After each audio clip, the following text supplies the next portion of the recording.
70 ते 80च्या दशकातील मुलांचे बालपण अतिशय आनंददायी होते. कुठली स्पर्धा नाही की कोणी आपल्या पुढे जाईल याची भीती नाही. सकाळी शाळेत जाताना 4 आणे 8 आणे खिशात असले की आपल्यासारखा श्रीमंत जगात दुसरा नाही असं वाटायचं. पाठीमागून ठिगळ पडलेल्या चड्डीत हे 4 आणे 8 आणे जपून ठेवायची दिवसभराची कसरत असायची. आणि एकदा का संध्याकाळ झाली, शाळेची घंटा वाजली की स्वारी थेट चॉकलेटच्या दुकानात दिसायची. दुकानदार बरणीत हात घालून रावळगाव चॉकलेट काढायचा. रावळगावच्या candy, mango mood, Panpasand, orange candy ह्या चॉकलेट्सनी आपल्या पिढीच्या बालपणात साखर पेरली. आपल्या पिढीचं बालपण गोड केलं. त्या काळात रावळगाव हा ब्रँड होता. रावळगावच्या ह्या गोळ्यांनी आपलं बालपण रंगीत केलं. ही चॉकलेट्स बनवणारा हा उद्योजक होता भारताचा भाग्यविधाता उद्योगपती सेठ वालचंद हिराचंद.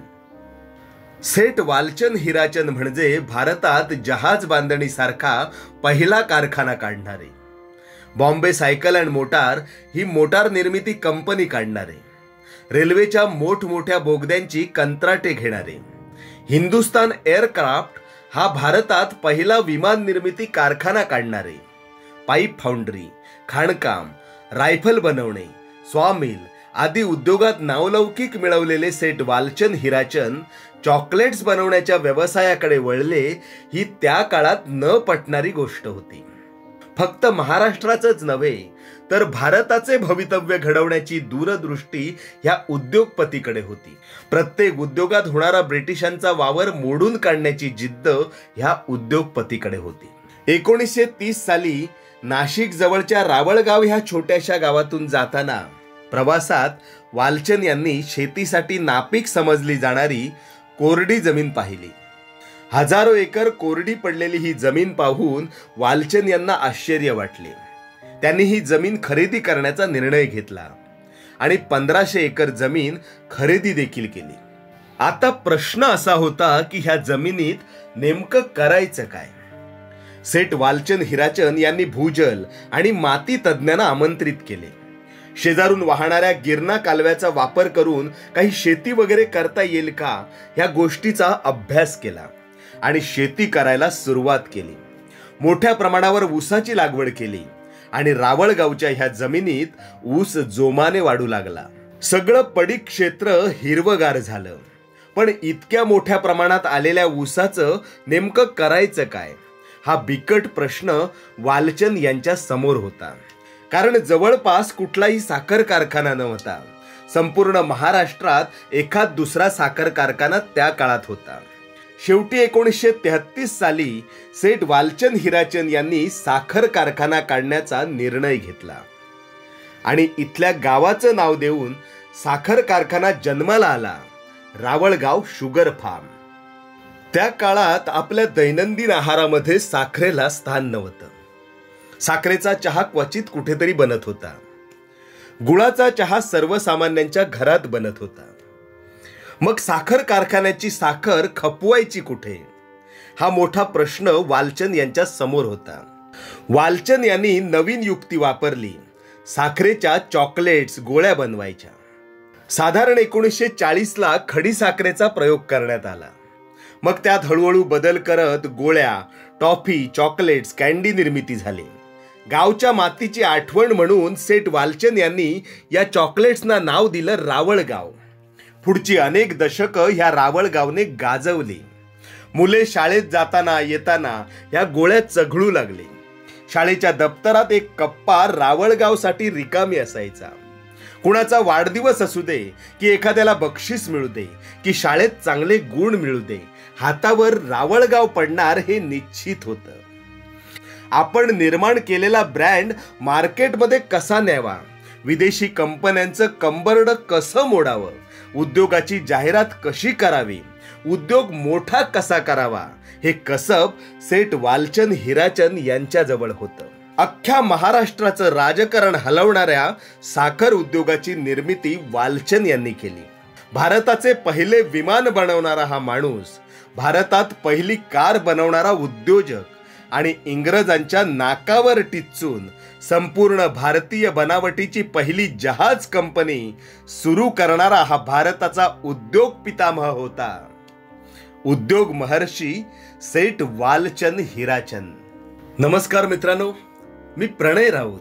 प्रेरणा क्रिएशन्स माझी कविता या आमच्या यूट्यूब चॅनलच्या माध्यमातून ध्येयवेडी माणसे या सदरात आज भारतीय उद्योगाचे पितामह सेठ वालचंद हीराचंद यांच्याविषयी जाणून घेत आहोत.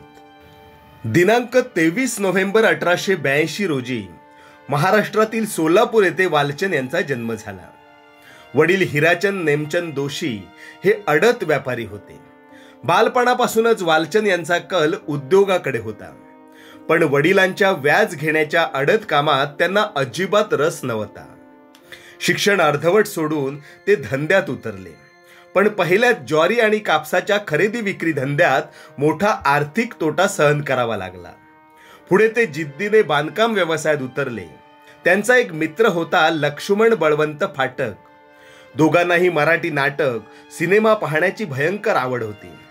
पाठक बांधकाम क्षेत्रातील माहितगार असल्याने वालचंद यांनी पाठक यांच्यासोबत पाठक वालचंद लिमिटेड कंपनी सुरू केली.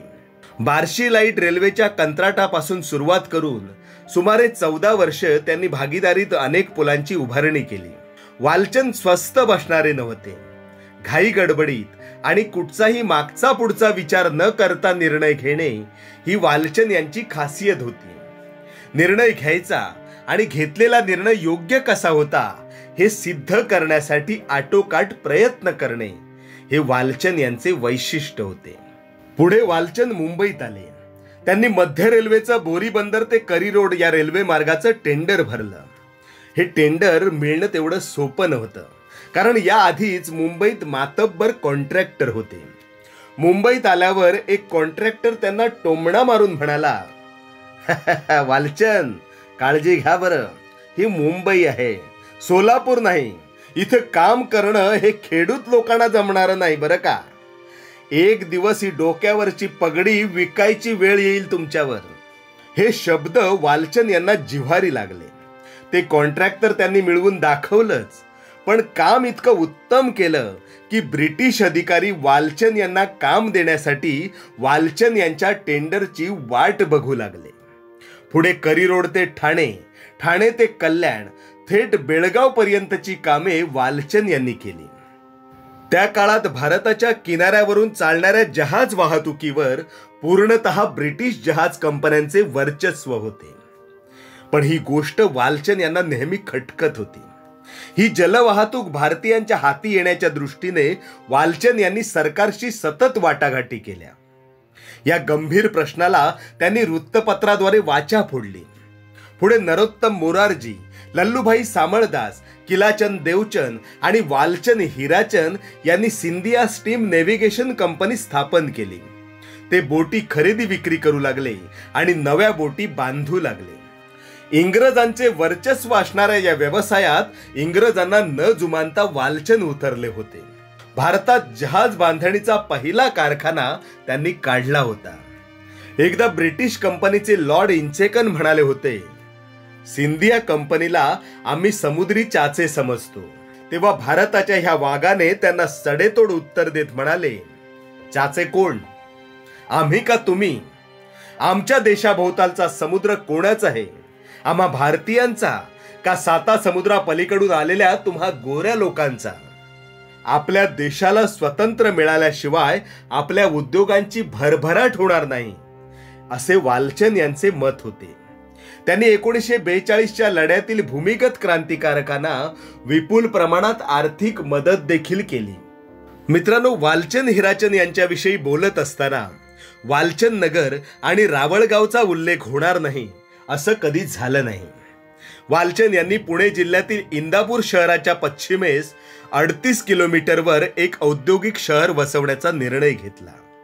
पूर्वी हे गाव कळंब नावाने ओळखले जायचे, पण वालचंद यांनी या ठिकाणी विविध उद्योगांची पायाभरणी केल्यामुळे पुढे हे गाव वालचंद नगर म्हणून प्रसिद्ध झाले.